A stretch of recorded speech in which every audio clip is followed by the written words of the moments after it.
Oh, hello there. My name is Peter the Great.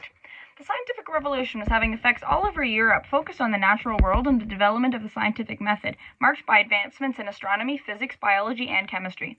Russia was behind the times as we were isolated from Western Europe, still living in a feudal society and limited in cultural and academic exchange. I did spend a few years of my youth traveling across Europe, learning about the Baroque movement, which aimed to inspire faith, awe, grandeur, emotion, and dramatic expression in art, architecture, and music. I also learned about the Enlightenment, which was an intellectual and philosophical movement that emphasized reason, science, individualism, and skepticism of traditional authority. My development of St. Petersburg as the capital city, paid for and built by the peasants, shows the influence of European countries and the Baroque movement through the architecture of Baroque art. As an absolute monarch, I brought these ideas back with me to Russia and implemented them with outstanding success, in my opinion. Cutting the coats and shaving the beards of Russian men was only the beginning of my implementation of the ideas of the Enlightenment. I divided Russia into 50 provinces in 1719, and my table of ranks in 1722 created opportunities for non-nobles to serve the state and possibly join the ranks of nobility. Mercantilism, the accumulation of resources with other countries, was my passion, along with mandatory military service and the building of beautiful architectural buildings, was what made my country glow and flourish, with myself as Russia's savior. Russia became so great, in fact, that I set out to create a window to the west. Holding complete authority of my army and navy, I attacked the Ottoman Empire, though some may argue I was not victorious. But I did end victorious in the Great Northern War with the support of Denmark and Poland, and acquired Estonia, Livonia, and Karelia. I abolished the Russian Orthodox Church and established the Holy Synod, in which decisions in the church were made by a magistrate who represented me, the Tsar. I also eliminated the old noble councils, creating a set of advisors under his control, as I was inspired by the Enlightenment, and allowed men and women to intermingle freely, giving more rights to women in general. In comparison, my colleague, absolute monarch King Louis XIV of France, was also inspired by the scientific revolution through his development of the Royal Academy and the Paris Observatory in 1666. Although he did support some aspects of the Enlightenment and the Baroque movement, which are made apparent through his extensive art collection and his strong proponent of centralized governance, which resonated with the Enlightenment's emphasis of order and reason, the Enlightenment's focus of liberty and the questioning of authority were at odds with Louis XIV's absolutic rule, as he declared l'état c'est moi.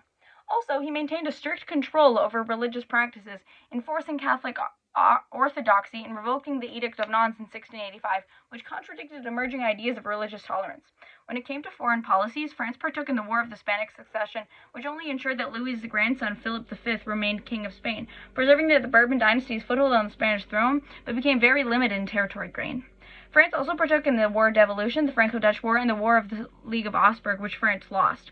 Louis XIV left France as a cultural and military power, but also deeply in debt, with a strange societal resentful of absolutism setting the stage for future unrest, whereas I left Russia with an amazing legacy and beautiful architecture.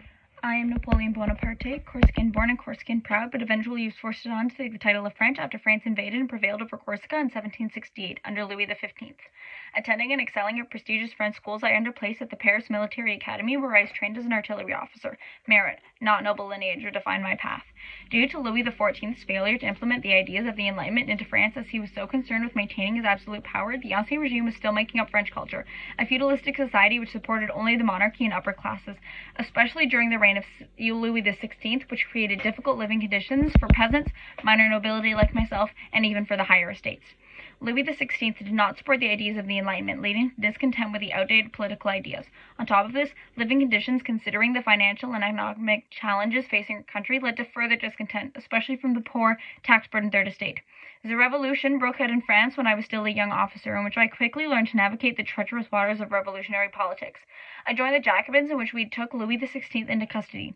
The siege of Toulon in 1793 was when I won my military reputation by forcing the withdrawal of the Anglo-Spanish fleet occupying the city of Toulon, and continued to win several battles against the Austrians and Prussians during the revolution, quickly becoming a general.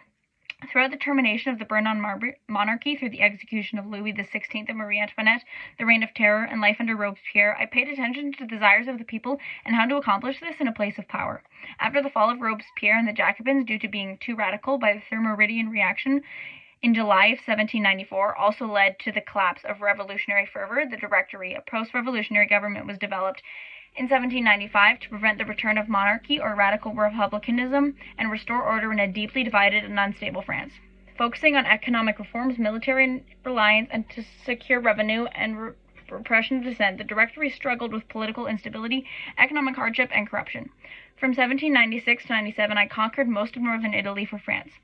I moved to suppress religious orders, end serfdom, and limit age-old noble privilege, which is where I realized that my destiny is one of greatness. In 1799, political maneuvering by Emmanuel Joseph Sieyès, one of the directors, sought to reform the government. I allied with him for this and staged the coup of 18 Brumaire, in which I overthrew the Directory and replaced it with the consulate, with myself as the first consul. This symbolized the end of the revolutionary government and my rise to power. Now that I was not just a military general, but a political general, I possessed the autonomy to independently pursue my own goals, as well as the country's goals. Once in power, my domestic policies gave the people of France what they wanted. It brought equality before the law, abolished feudal privileges, and laid the foundation for a modern governance. I reformed education, centralized administration, and made peace with the Church through the Concordat of 1801. I sought not just to govern, but to transform, to forge a France that would endure beyond my reign. I hope to be emperor for life. My name is Metternich, head of Austrian diplomacy, and I am a staunch conservative. After the fall of Napoleon at Waterloo in 1815, finally ending the turmoil caused by the revolution in his empire, evil feelings of liberalism were left in the minds of European people, hoping for individual rights, which threatened the power of the aristocracy. Ideologies of nationalism based on a strong devotion to your own country and the idea of unity also posed a threat to the delicate equilibrium that I achieved in my participation at the Congress of Vienna in 1815. Myself, along with representatives from the main forces in Europe at the time, Russia, Great Britain, Prussia, of course Austria, and even France, joined together to establish a stable political system guided by the idea of legitimacy. It is necessary to restore the legitimate monarchs to preserve traditional institutions in order to reestablish peace and order in Europe. Naturally, the most logical way to accomplish this was to redistribute the territory that France took during the Napoleonic Wars and give them to the most important countries, while still limiting them so that no one could become too powerful, and of course, reestablish absolutism. I'm often asked if I considered Italy in this redistribution, and of course I considered Italy. I considered which parts of Italy I wanted most. As an Austrian, I'm aware that Austria is the most power-deserving state, and thus received Lombardy, one of the most fertile states, and Venetia, one of the richest trading posts, whereas all other states were redistributed fairly to duchies, Austrian allies, non-liberals, and the Pope. Germany was another part of my 1815 vision board.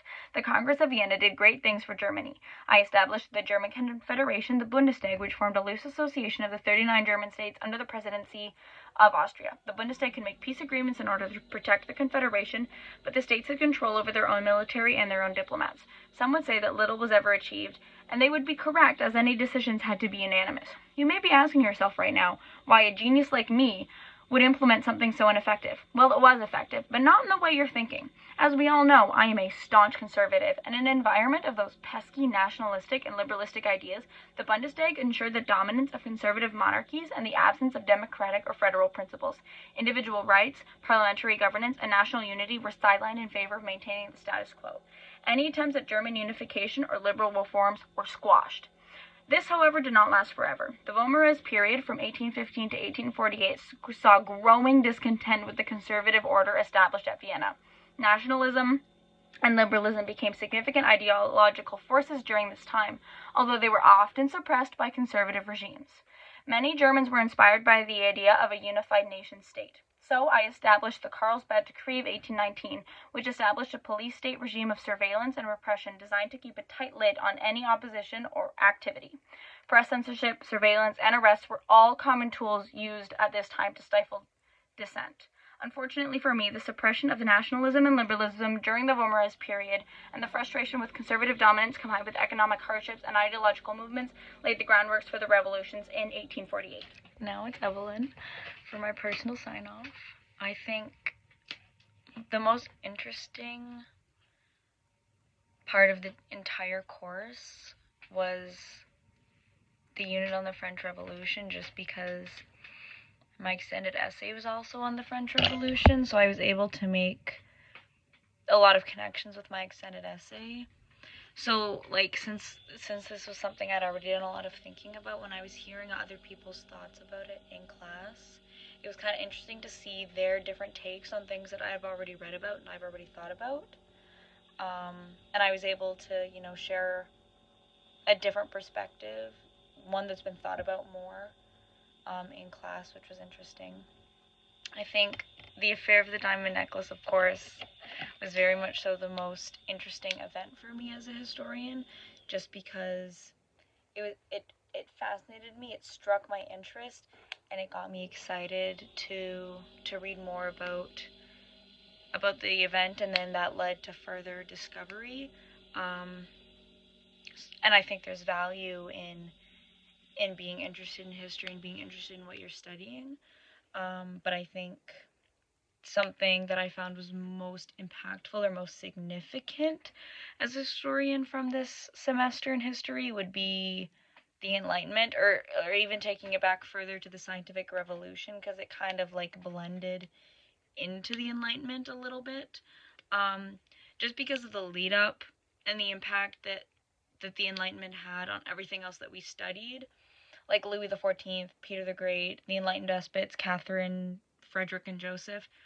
They all based their reigns surrounding the Enlightenment, whether this was done to the full, an attempt to the full extent, like the Enlightened despots, or only partially, like Louis the 14th, who only implemented the parts of the Enlightenment that he liked or that benefited him, like all the art of himself.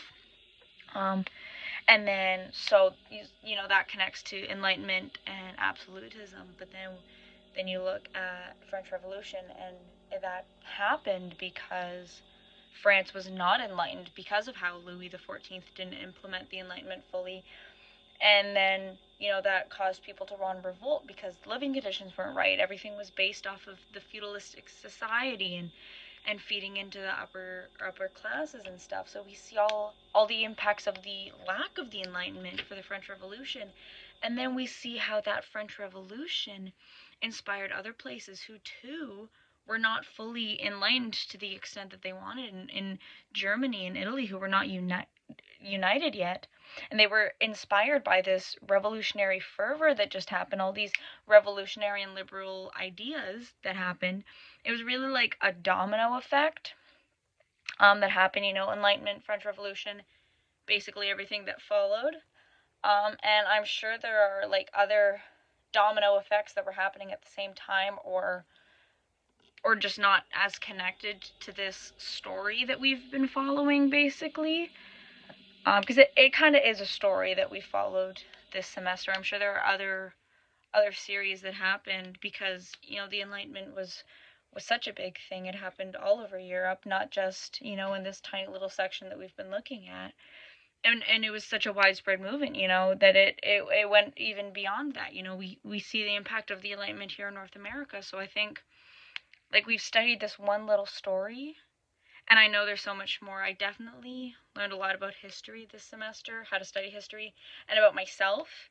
And it made me kind of feel reassured that I chose the correct major to go into next year for studying history. So thanks, Ms. Bocamino.